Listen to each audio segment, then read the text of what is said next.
A'udhu billahi minash shaitanir rajeem. Bismillahir rahmanir rahim. Assalamu alaikum wa rahmatullahi wa barakatuh, dear viewers, to the show Think About It. We hope that every one of our viewers had a very, very, very lovely Ramadan that passed by. It was quite different from the usual Ramadan that takes place, and that you spent time with your families, that you got to talk about a lot of things, you got to plan about your future. It is indeed uncertain when things will normalize and whether we will be able to carry out the same goals that we've had before. But inshallah, we pray to Allah subhanahu wa ta'ala that we're able to move forward towards prosperity and towards success, inshallah. For those of you who don't have barbers at home, by the way, resort to your lovely wife, to your mother, to your sisters. They do a pretty good job. Just to let you know, think about it. Today's show is about education, ladies and gentlemen.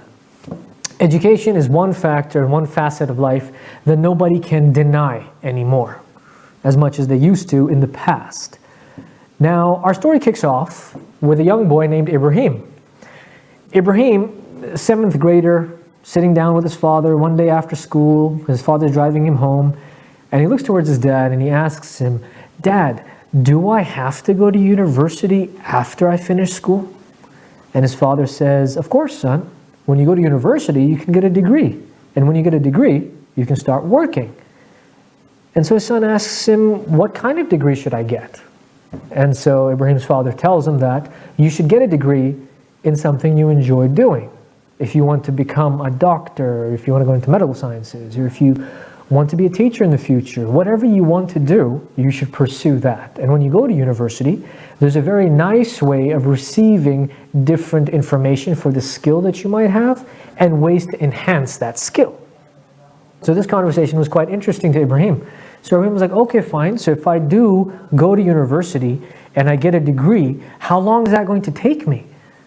So his father responded, "Son, it depends on which country you go and study in. It depends on what type of education you do. If you go into the medical field, it takes a bit longer. You first do your MBBS or MD degree, you move on and you have to do internships or house jobs, then observerships, fellowships, and etc., so on and so forth. And once you're able to do that, then you can become a doctor, and you can also do a specialization." So Ibrahim says, "That's too long for me to do. What if like I do something in business?" And his father's like, "Of course, if you want to do something in business, you can do that too." So Ibrahim said, "Once I have a degree, can I become like an owner of a company or a CEO or a chairman?" And his father says, "Son, you need experience for that. And sometimes you might need another degree." And so Ibrahim was like, "What? I need another degree? What do you mean, Dad?" And he says, "Son, you have a bachelor's degree. You can go to college first, do 2 years of college, and then do a bachelor's degree, do a master's. And there's something called a PhD as well. It's called a doctorate degree." And so Ibrahim looks at his dad and says, "Isn't that going to take a lot of time?" And his dad says, "Yes, son, it's going to take a lot of time, but it's an investment in yourself. Because when you invest in yourself, you can move forward, be successful, and more opportunities open up for you." So Ibrahim says that means that if somebody has a bachelor's, they have less opportunities than somebody who has a master's. As far as that's not necessarily the case, but a master's just puts you on a different level. So Ibrahim asked his father one question that was probably one that his father couldn't answer properly. "Dad, why do we have different degrees? Why can't we do everything together? Why are there levels?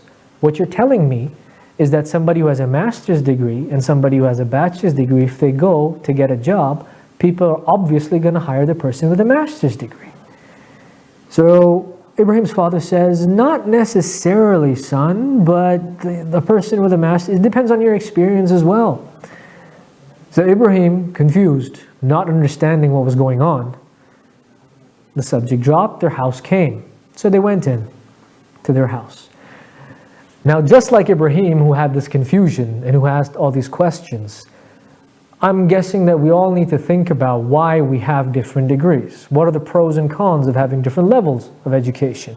Does it in fact segregate intelligence?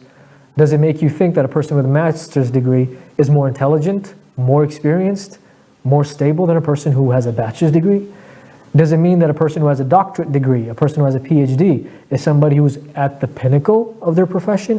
What is it exactly that makes these degrees segregated? What we need to do is we need to go back to medieval Europe. We're talking about times when crusades used to happen, na'udhu billah, times when there was a lot of confusion happening, and the upbringing of the European Empire. So in medieval Europe, let's go back to the year 1179, that's 1179. The concept of docio came up. It's a Latin word, docio, which actually means doctor in English. Docio was a license that was given to people who could teach. Who would issue this license? The Pope would issue this license. So you go to the Pope and you tell the Pope that I'm a person who has a lot of experience in this area.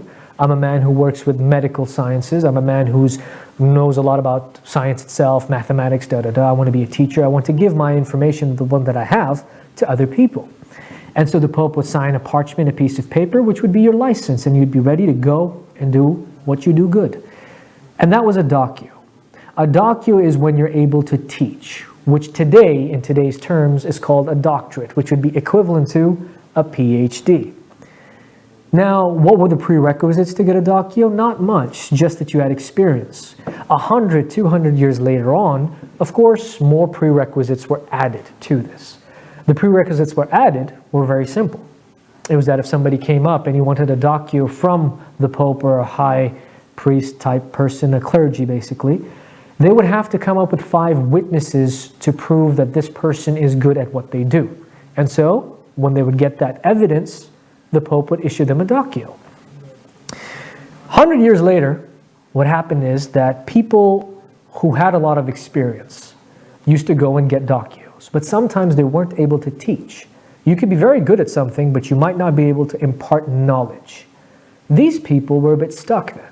And then there was a definite, visible difference between everybody who had a docio. This person is a good teacher. This one, not really. But he does have the experience to show that he can do it. So then a new license was issued called magister. Magister is something that was given to people who could do. So then issues of licenses were given out for people who did and for people who taught. A magister today is known as a master's degree.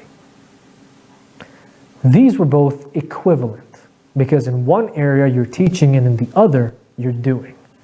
But what ended up happening was that a few hundreds of years later, let's go to, let's say, the 18th century when it was about 1700 and plus. People had docios, people had magisters.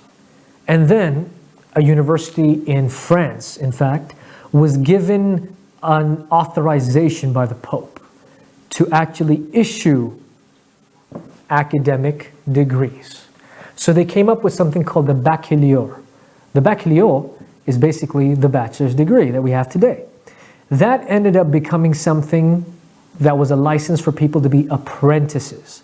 Apprentices means that you're not very good at doing right now, neither are you that good at teaching. You're just at the beginning level. So this is an apprenticeship license where you can go out and gain experience until you'll be qualified enough to have those 5 or 6 or how many people that you need as evidence to get yourself a docio or a magister licensed. So basically, this is where it all began. Let's fast forward a few hundred years later. What ended up happening is the baccalaureate, or baccalaureate, as some people say, the bachelor's degree, it became a prerequisite. And people started doing a baccalaureate, and they were actually good, and they couldn't get a docio. Not everybody can go to the Pope. Not everybody can go to a high person and get a license. They would have to wait, because a lot of people would be trying to get it. You would have a huge line and a waiting list to get yourself an audience, to get yourself one of those licenses. So what universities ended up doing is they ended up allowing people to work after they had a baccalaureate, a bachelor's degree. When this happened, universities thought to themselves, and they said that, wait a second, when it comes to magister and docio, it means that in one area somebody can do something, and in the other somebody can teach it. If you do something, you're a benefit to society, and you're able to teach people, do things for people. But if you teach people and you have a docio, that would actually mean that you're benefiting the future. And people, once you're gone, inshallah khair, people that will come after you, the next generations, would actually be able to implement what you've taught. So they staggered it up and they made it into a bachelor's degree, a master's, followed by a PhD. And then later on in life, you fast forward onto the 20th century from 1900 onwards, where different diplomas and certifications were introduced to people. Now, those diplomas and certifications are also a good way to get a license to do work and move on. But so we have baccalaureate, we have magister, and we have decio. What did they cost way back then? Dear viewers, nothing. They were absolutely free. They didn't cost a single penny until an educational institute known as a university was authorized to issue these licenses. So when they were authorized to issue these licenses, they're like, we need to monetize this somehow. So they started charging people. At that time, even charging a silver coin for a whole degree, a whole system of getting an issued license at the end was a pretty big deal. Many people couldn't afford it back then because they thought that it was too much. Slowly but easily, it did become into what some people refer to today as a business. So one aspect of looking at this, the way Ibrahim has a few questions in his mind, and today for all those children who are like Ibrahim, in his shoes, let's have a look at those two different aspects. Every coin has two sides. Some people have complaints, some people have solutions and reasons for why they exist. Today, education has become expensive indeed. Whether you be sending your child to a private school, which you're paying for, if you send them to a government one, obviously the government's helping you, you're not paying much on that. But not every country has that option for people and children. Not every country gives you free education. So if you're in a country that does provide you free education, you have to be grateful for it. Alhamdulillah, Allah subhanahu wa ta'ala puts you in a place where you have a lot of opportunity to grow without having any kind of a fee or, let's say, a debt hanging over your head. Now, degrees, yes, definitely have grown. They've become more expensive. Things have changed over the past. And every single year, things are still changing. People are increasing the tuition fee that people take for bachelor's degrees, masters, or PhDs. Today's child, when they go to study in university, when they want to go and get a degree, what are the things that they need to do? Number one, they need to find out a way of how they're going to pay for the tuition fee. Granted, some parents have money put away. Some governments, such as the Canadian government, I'm not sure about the American one, but I'm sure they have a similar system. The government provides you some kind of a project or a scheme where you put in a certain amount of money for your children and the government equals it, doubles it, does whatever it is. It stays there for a good amount of time until your child is at a stage where they can go and get tertiary higher education. And they can withdraw the fund and use it for their education, which is great, but not every country has that. Many countries around the world don't have that. In fact, recent statistics and research show that only 3% of countries in the world have such a scheme. That means 97% of the world is still facing a very big hardship, a difficult time. So what do students do usually? You go to university, you have to get a part-time job as well. In fact, I remember quite clearly while I was growing up as well, I've heard a lot of those stories from uncles and aunties and people, elders, adults at dinner parties or even at conferences or even at school. You get somebody who's a successful person who stands on the stage and podium and gives out a pretty good speech. They all mention that they used to work and study. They used to work, pay for their education. They used to go up front and do something. And they blame the current generation and the generations to come, inshallah khair, but they blame the current generation in specific for being lazy, for being egocentric, for being self-involved, and for being entitled. This is something that we talked about previously in Ramadan as well.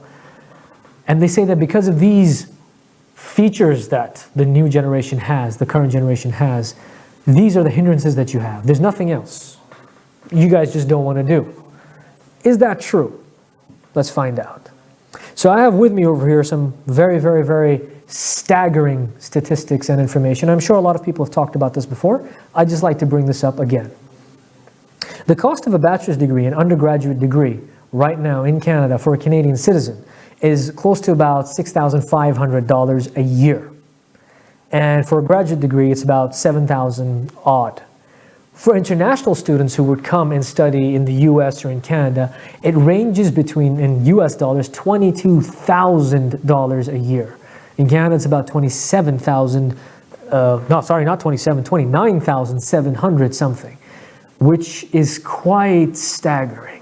How do you come up with that money? Some families might be able to afford it, but not everybody. You get a part-time job. Now let's have a look at the past. Let's have a look at these successful people or these people who sometimes blame the current generation for being lazy or not as struggling or active as the previous generation. The current generation says that they worked and they paid off their entire tuition fee. Let's go to 1988 and let's take a look at one of the presidents of the US, Barack Hussein Obama. He's a man who graduated from Harvard and he studied Harvard Law. Excellent. Hats off to that person.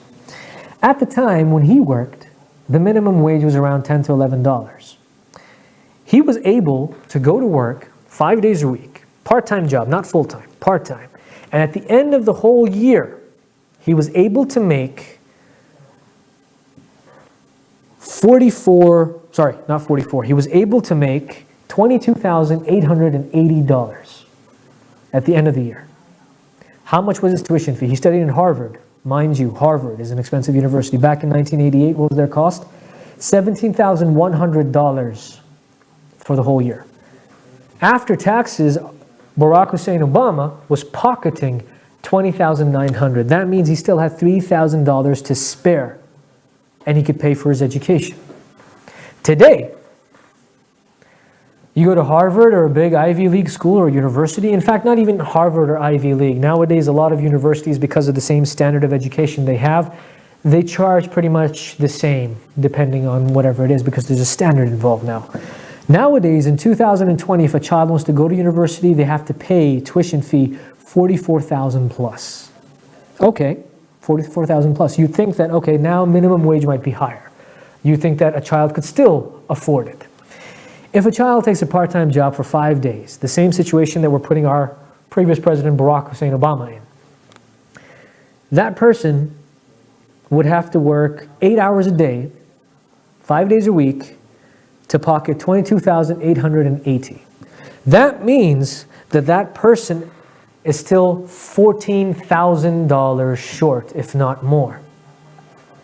If not more.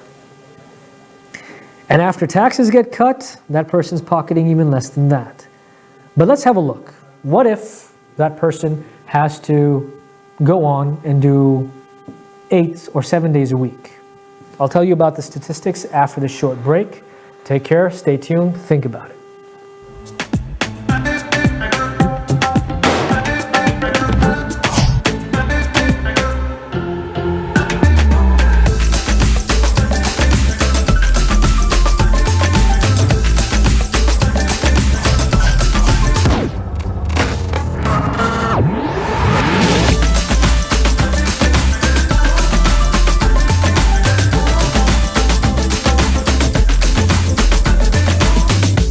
Dame Drops told us how good Popeye's buttermilk biscuit shrimp is without us even asking. So crunchy, buttery, just like those biscuits. Are you hungry yet? 8 shrimp, a side, and a biscuit for just $6.99.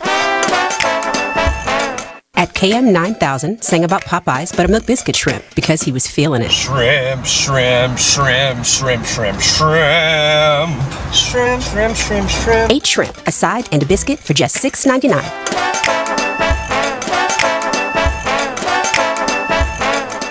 Assalamu alaikum wa rahmatullahi wa barakatuh. Welcome back, dear viewers. We left off talking about the predicament that the current generation is facing when it comes to educational expense. The previous generation might quote that they worked and studied at the same time and they achieved off their own strength, power, diligence, and resilience. Very good. Can that formula be used today? We talked about Barack Obama, a president who studied law from Harvard, an Ivy League school, a very high and prestigious one, in fact, arguably one of the best universities in the world. So Barack Hussein Obama had to pay $17,100 a year for his tuition. If he had worked part-time, that doesn't mean full-time, part-time, 5 days a week, he would be able to make $22,000. And after taxes, he'd still get $20,000, which means that he would have $3,000 remaining, even after he had paid his tuition fee. Today's generation in 2020, it costs around about, let's say on average, at a university, $44,900 to get an education. If a child today goes and does a part-time job for 5 days a week, yes, minimum wage has increased, so they're pocketing about $30,000, not pocketing, but the total income that they're making is about $30,000. And after taxes, that goes down to $26,000. They're still $18,000 short. So that formula of the past can't be used today. Taxes are different, and schools and universities have hiked up their fees. If that child were to work 7 days a week, that student is working 7 days a week, not 5, they would still be making about $40,000, which is pretty good. After taxes get cut, they're still about $4,000 to $8,000 short. So today, a child who wants to get an education has a more difficult time to face. Having one job won't do it. Maybe having two will just wear you out. You won't be able to give time to your education, and God knows what's going to happen. Here is where we talk about loans. Loans, scholarships, fundings, bursaries, all these things are not a very old phenomena. Back in medieval times and up until 1700s, 1800s, education was for free. But funds, loans, and bursaries came out. Universities provide them, governments provide them, there are different private entities that provide them. They provide them to ease the pain that students have today. Granted, it's a great way to get immediate education, but what ends up happening? I'd like to share with you some other staggering numbers for this. Currently in Canada, if you compare, 2006, there were about 28.5% people, the population that was receiving higher education. That means after high school, degrees, diplomas, and so on. Today, it's about 54%, which is a great jump. It's an amazing increase. But is it healthy or is it binding that individual? Now, universities provide loans at times. Private entities provide loans. In 2006, the loans that students have on top of their heads is that after they graduate, they work, they give a portion of their salary, or they build some kind of fund, they do something to repay the money back to the entity that provided them the loan or the fund to begin with. In Canada, it takes approximately 5 to 15 years for people to pay that loan back. A scholarship is different. A scholarship is somebody appreciating and acknowledging your quick wit or your talent in a specific subject and line, and you get to study. A scholarship is a percentage that is off. You can also have a full-way scholarship. Good for those people who did this. A huge hats off to them. You're excellent at your field. Keep it up. Make this world a better place. Become a benefit to society. But let's talk about the other half, such as myself. We need loans to move on. 5 to 10 years, 15 years to pay back a loan is not a very little time. You have to work a lot. You have to put in those hours, and you have to pay them back. The debt in 2006 that Canadians had on top of their head when they had loans was about $2.6 billion. That's a lot of money. 2016, $18.2 billion. So that means the loans have increased. So that means people who are going into education are actually getting into a debt, which might not be healthy for them. It's definitely going to make their lives a bit difficult. And they're definitely going to have to try to move forward using some form or something that might help them. In the USA, the situation is a bit worse. When I say a bit, I'm being polite. In 2006, 22.7 people were up there receiving education. Great. 2016, 31.5%. Now, granted, it doesn't seem like a huge hike compared to Canada, but then they have over 300 million of population, while Canada is 30 million plus. So their numbers are still a bit more. The debt in the USA was about $42.5 billion in 2006. Today, the education industry, the people who provide loans to students, that industry itself, just off of debt that people have to pay back, is standing at $1.5 trillion. And this is, you can find this out in the New York Times. You can go and Google it and find it out. There are a lot of resources that will make you shocked to look at these numbers. In the US, it takes around 30 to 40 years to pay that debt back. That means by the time your hair is gray and you're old, you're still paying your debt back. But let's have a look at this. We've talked about how difficult education is, and mainly we've focused on the educational expense. So the money that's going into it, the money that you're raising for it, the fact that you might not have a fund by the time you're 18, 19, 17 to go to university. For those countries and those people who don't have that kind of money, and a child really wants an education. Education is your right. You are allowed, if you want to go and do a bachelor's degree, there's nothing that stops you, it's your right. You want to do a master's, it's nothing that stops you, it is your right. You want to go further than that, have a PhD? You guessed it, it's your right. Now there are difficulties, indeed. Let's talk about the flip side, the other side of the coin. So these are the complaints that people have and the comparisons that they put in. Modern day research in Europe, North America, Asia, about 5 different continents altogether. They've shown that brain development is exactly the same as it was in the past. The human being doesn't change. So to have a segregation between a bachelor's degree or a master's degree or a PhD is actually healthy for human beings today. Why is that? Sure, back in the day it was a license that you could take with no formal need of education, just on the strength of experience. When you're in school and you're in grade 1 or kindergarten and you gradually go up to grade 12, you're learning science, math, literature, languages, and all these different things. You're learning them chronologically.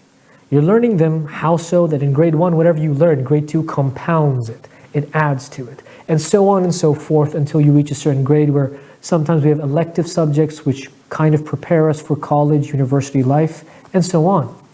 But university itself is a bit different. Modern day scholars, people who are researchers, such as the name of David Crystal, you can go search that up. He's a very big linguist and he's a very big authority when it comes to certain educational aspects in language. You have people as Noam Chomsky. Noam Chomsky is a man who's quite aged and he has a lot of different input and research that he's done for the educational system. Many people explain tertiary education, which means university education, the 3 different parts that you have, in this manner. They say that when you do a bachelor's degree, it's to check your discipline. So you're told that these are some authors who wrote some books. What you have to do is you have to follow these books, and based on the formulas, the principles that have been mentioned, you have to answer questions, you have to do assignments or projects. And based on how good you are with those, you'll succeed and get a grade. And that's a bachelor's degree. A bachelor's degree develops a discipline within a skill. When you want to do a master's degree, it changes the entire concept and the way of thought. In a master's degree, those books that were told to be, let's say, solid and you have to follow them, they become questionable. So in a master's degree, you're actually doing more analysis than anything else. You're analyzing things around you. So you're analyzing how this author, this book came up with that idea, how it might be right, how it might be wrong. And you try to prove them, your point, whether they're right or wrong. And then at the end of the day, when you want to go up and do a PhD, it actually makes sense that you have some books that you follow, you have those same books that you question. In a PhD, you become a person who has the tools, the understanding, the mind, the experience to actually become a person who makes a book like that people have to follow. So that's the segregation of degrees. Where do you stand? Do you think it's still negative? Do you think it is positive? Is there a reason or rationale behind it? Think about it. Now when it comes to expenses, costs are obviously an issue. Universities hike up their costs or they lower them. It's based on their discretion, their understanding of the market and their revenue that they have to create. They have staff, they have books, they have dorms, they have a lot of things that they have to pay for.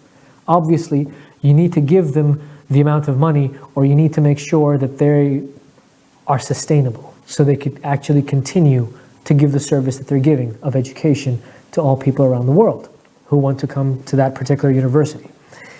Now that's something that we can't really debate about how expensive a school is or how cheap they are. But what we can look at is is the actual funding that's involved. Granted, loans today do put you in debt, but what they do is they give you immediate access to get into education. And when you get into education, you're able to go forward, maybe get a better job, expand your opportunities, no doubt, and become a professional in this world. Yes, you're going to be paying it back. But in a world like this, where you have all these other types of debts going on, where people have mortgages, where people have cars on lease or finance, any which way, where they're paying loans off or debts off that they've taken off family members or people or friends, this is a system that is available that facilitates you and your educational goals and needs. So, dear viewers, at the end of the day, the educational expense from the time when degrees came out to right now, it's up to you to decide. Is it positive? Is it negative? Do you want to go on that venture? The advice is, and hats off to all those people who've actually done everything, people who are PhD professors today. Gentlemen and ladies, we have utmost respect for you. You've done a great job. Hats off to yourself. Pat yourself at the back as well. We have to keep progressing in life. We have to make sure that we find windows of opportunities, make our own opportunities if we can, and move further. If it's good or bad, that's up for you to decide. Think about it. Thank you very much for tuning in. See you next week. Assalamu alaikum wa rahmatullahi wa barakatuh.